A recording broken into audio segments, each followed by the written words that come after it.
Todo el mundo cree que domina el presente simple en inglés. Es lo primero que nos enseñan. Sin embargo, el 90% de los estudiantes avanzados siguen cometiendo errores críticos en su estructura. Y lo que es peor, delatan su nivel por no saber pronunciarlo correctamente. Así que hoy vamos a diseccionar el presente simple con un nivel de profundidad nunca antes visto. Vamos a analizar su estructura anatómica paso a paso, para que construir oraciones afirmativas, negativas e interrogativas se vuelva un proceso automático en tu cerebro. Pero no vamos a quedar solo en la gramática, nos vamos a meter de lleno también en la fonética. Te voy a enseñar los secretos de pronunciación que nadie te explica sobre las terminaciones de la tercera persona del singular. Descubrirás cuando esa S final suena como una S sorda, cuando vibra como una Z y cuando se transforma en la sílaba extra is. Y finalmente desarrollaremos todos sus usos, desde los más generales hasta los casos más particulares y avanzados, como por ejemplo su uso para hablar del futuro, para que consiga sonar con la precisión de un hablante nativo. ¡Comenzamos!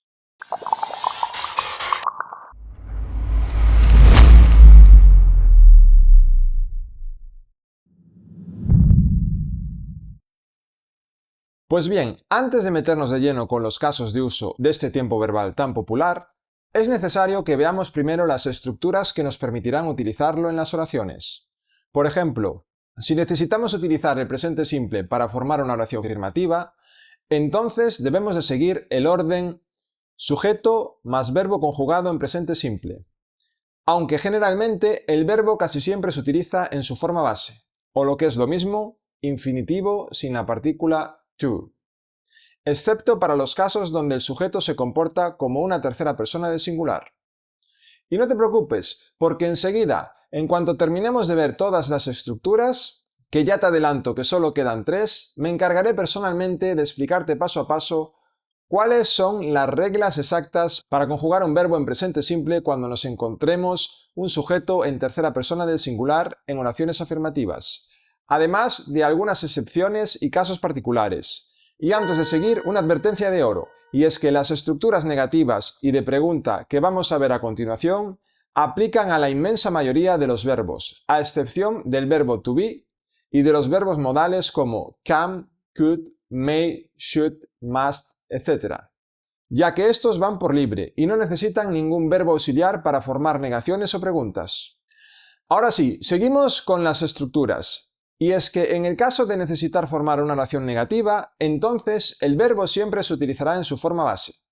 Además de que entre el sujeto y el verbo debemos reservar un espacio para incorporar el verbo auxiliar do en su forma negativa, es decir, acompañado de la partícula not, que será do not para todos los sujetos excepto cuando éste se puede considerar una tercera persona del singular, que debemos de utilizar does not, aunque, y como se explica en la clase del verbo to do, que por cierto te dejo en el enlace de la descripción, también podremos ver don't como contracción informal de do not y doesn't para la forma does not.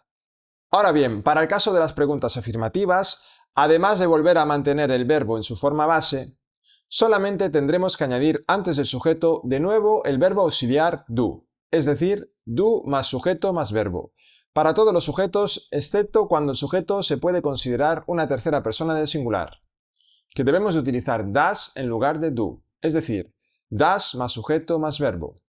Y por último, para las preguntas negativas, podemos partir de la misma estructura que utilizamos en las preguntas afirmativas, conservando también el verbo en su forma base, excepto que debemos de reservar un espacio entre el sujeto y el verbo para añadir la partícula not. El resto se mantiene. Aunque la verdad que en el habla fluida veremos que las preguntas negativas se hacen utilizando las contracciones informales don't y doesn't. De esta manera ya no se vuelve necesario añadir la partícula not entre el sujeto y el verbo en su forma base, porque básicamente ya está integrada en la propia contracción, es decir, don't más sujeto más verbo, para todos los sujetos, excepto cuando el sujeto se puede considerar una tercera persona del singular, que debemos de utilizar doesn't en lugar de don't, es decir, doesn't más sujeto más verbo. Por cierto, si te apetece aprender a pronunciar el verbo to do a la perfección en todas sus variaciones y formas, te aconsejo que te veas el vídeo sobre esto que te dejo en el enlace de la descripción. Y como te he prometido, para el apartado de las oraciones afirmativas, ahora te explicaré todos los casos, incluidas las excepciones, para que comprendas cómo se conjuga un verbo en presente simple en todas las posibles oraciones afirmativas que te puedas encontrar. Por ejemplo, si el verbo es modal, como can, could, may, should, must, etc., siempre permanecerá exactamente igual sin sufrir ninguna clase de variación para absolutamente todos los sujetos. Como por ejemplo, she must leave now o we should go. Por otro lado, si el verbo es to be, entonces lo utilizaremos en su variación am cuando el sujeto es una primera persona del singular, is para la tercera persona del singular y are para el resto de los casos. En cambio, si el verbo es to have, simplemente lo utilizaremos en su forma base, excepto cuando el sujeto es una tercera persona del singular, que entonces usaremos su variación has. Ahora bien, para el resto de los casos utilizaremos el verbo en su forma base, excepto cuando el sujeto sea una tercera persona del singular, porque el verbo debe de terminar en la letra S, aunque en realidad no siempre basta con añadir una S al final del verbo en su forma base, sino que dependerá de la terminación del propio verbo. Por ejemplo, en los verbos terminados en la letra O se le añade ES, como por ejemplo para go tendríamos goes. Sin embargo, para los verbos terminados en la letra consonante más Y, se debe de sustituir la Y por una I latina y añadir ES, como por ejemplo para cry tendríamos cries. En cambio, si antes de la Y tenemos una letra vocal, entonces simplemente se añade una S después de la Y, como por ejemplo para play tendríamos plays. Por otro lado, si un verbo ya termina en un sonido sibilante, como se produce cuando este está terminado en S, SH, CH, X o Z, añadirle otra S se haría imposible pronunciarlo. Entonces, en este caso, se le añade ES, que además siempre crea una sílaba extra al hablar y se pronuncia como is. Por ejemplo, para miss tendríamos como resultado misses, o para watch, watches. Y ojo, porque hay verbos que terminan en sonido sibilante, pero ortográficamente terminan en la letra E, lo que nos obliga a añadirle simplemente una S en escritura, pero fonéticamente siguen exactamente la regla de la sílaba extra al pronunciarse como is. Por ejemplo, para dance sería dances o para change tendríamos changes.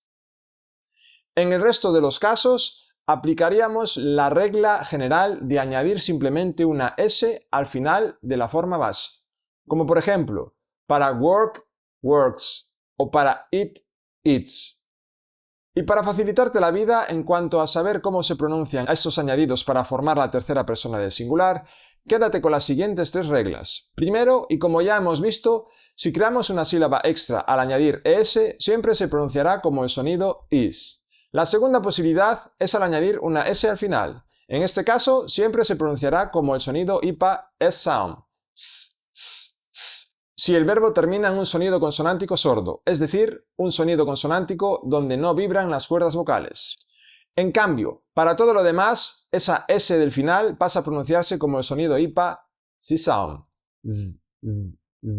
Que por cierto, si quieres saber cuáles son todos los sonidos consonánticos sordos, mírate el vídeo que te dejo en el enlace de la descripción.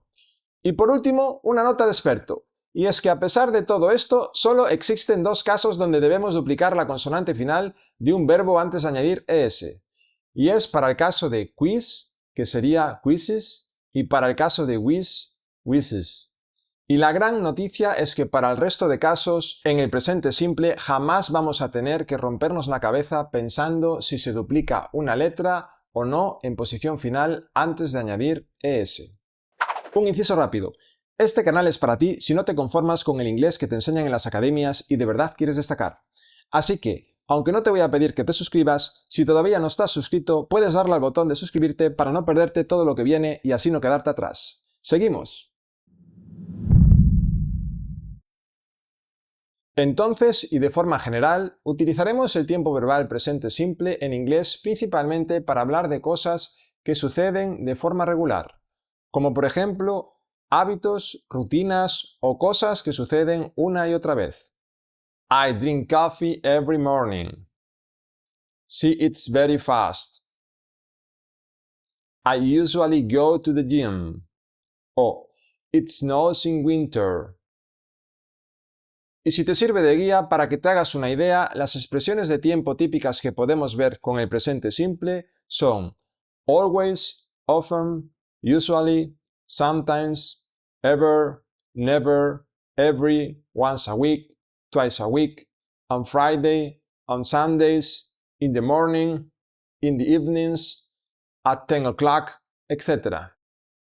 Por otro lado, también usaremos el presente simple para hablar de hechos generales o verdades universales, como por ejemplo en The sun rises in the east, water freezes at 0 degrees Celsius, plants need water to stay alive, o a year has 12 different months. Aún así, también veremos el presente simple para hablar de horarios y eventos futuros que están programados o sujetos a un horario oficial, como por ejemplo en The train leaves at 6 tomorrow. My flight arrives late on Sunday. Our morning meeting starts at 10. O The soccer game starts soon. Y ojo, porque en muchos libros de texto podréis ver que hacen referencia a que para poder utilizar el presente simple, estos eventos futuros tienen que estar programados para un futuro próximo, pero en realidad se puede utilizar para el futuro en general sin importar su cercanía, aunque en la vida real es más común hablar de los horarios de trenes o vuelos de hoy o mañana. Otro de los usos donde normalmente usaremos el presente simple es para expresar un estado presente de naturaleza general, atemporal o de larga duración, como puede ser un sentimiento, una opinión o una relación. Por ejemplo, sentimiento: I love Shakespeare. Opinión: I think it's a good idea. Estado mental: Who knows the answer? O relación: This book belongs to my sister. Como puedes ver en estos ejemplos, los estados como amar, pensar, saber o pertenecer son por defecto realidades estables y prolongadas en el presente del hablante. Sin embargo, cuando queramos destacar de forma intencionada que un estado es una rareza, una fase pasajera o algo que está mutando en este momento, romperemos la regla y usaremos el tiempo verbal presente continuo para expresar esa temporalidad, como por ejemplo I am thinking about expanding the company. Y por cierto, si quieres saberlo todo sobre este otro tiempo verbal, mírate el vídeo que te dejo en la descripción. Y por último, también podremos utilizar el presente simple generalmente acompañado del pronombre you, para describir procesos, dar indicaciones o explicar instrucciones paso a paso, como por ejemplo, indicaciones. First you go straight for 2 blocks and then you turn left. Proceso o receta. To make the cake, you mix the flour with the eggs and you bake it for 30 minutes. O manual de uso, como en You press this button to turn on the machine. Aunque de forma similar, también podríamos verlo sin un sujeto con el verbo sin conjugar en su forma base, para dar una orden o instrucción directa, lo que se conoce como el imperativo, como por ejemplo en Turn left at the next corner. Cut the vegetables into small pieces. O hold the switch for 5 seconds.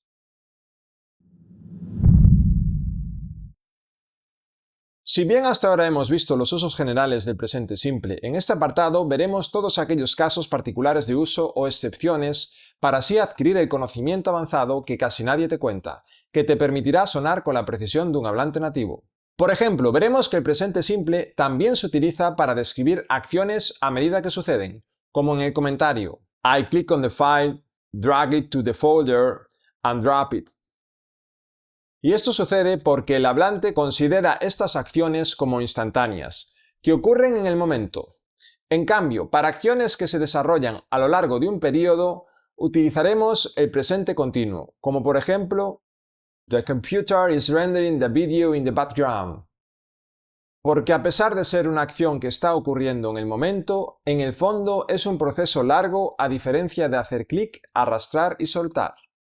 Y por cierto, como ya he comentado, para saberlo todo sobre el tiempo verbal presente continuo, mírate el vídeo que te dejo en la descripción. Otro de los usos que también puede adquirir el presente simple es para contar una anécdota o historia, en lugar de utilizar el tiempo pasado, para conseguir el efecto de que la acción parezca más directa, como si estuviese ocurriendo ahora mismo. Por ejemplo, I am walking in the park and a dog runs to me and takes my sandwich. También utilizaremos el presente simple para describir acciones en películas, obras de teatro y libros, como por ejemplo, The hero saves the princess who is sleeping in the castle.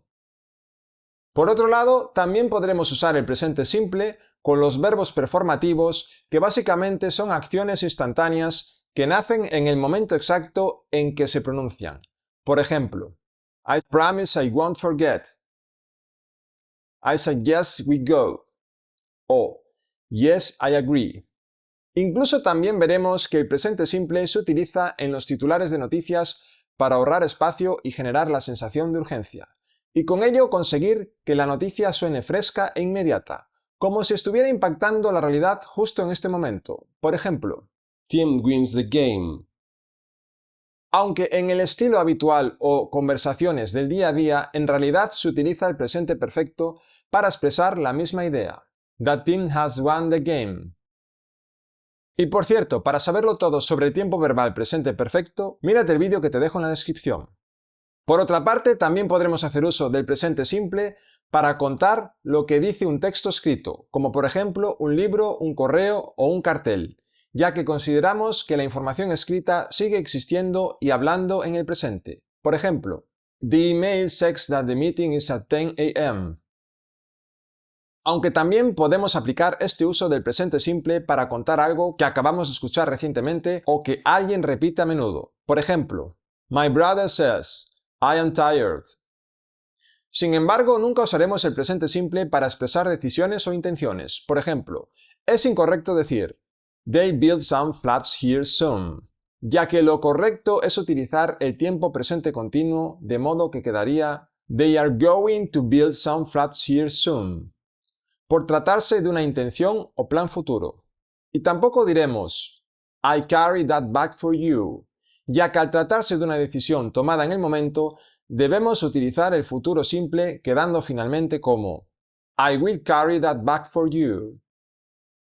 Y por cierto, para saberlo todo sobre el tiempo presente continuo o futuro simple, mírate los vídeos que te dejo en la descripción.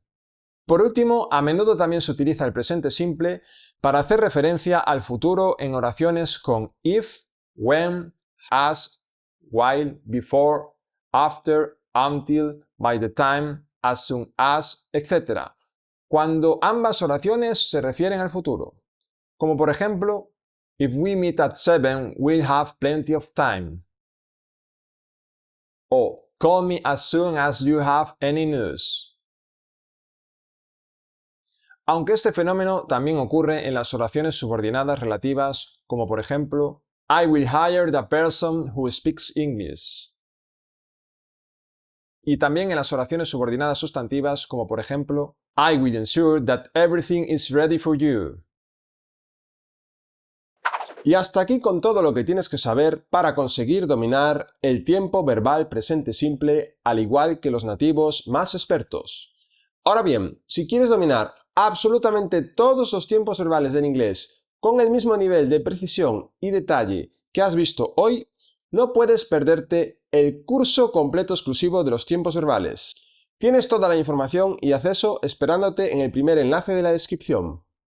Y para finalizar, y solo si has aprendido algo nuevo hoy, puedes ayudar a hacer que esta comunidad crezca y llegue a más personas dándole a me gusta, suscribiéndote al canal y activando la campanita. De este modo, te aseguro que no te perderás ninguna novedad para poder seguir avanzando con tu inglés día a día. Y antes de irte, de todo lo que hemos visto, ¿cuál ha sido el detalle que más te ha sorprendido hoy? Déjamelo en los comentarios. Te leo abajo. Muchas gracias y hasta pronto.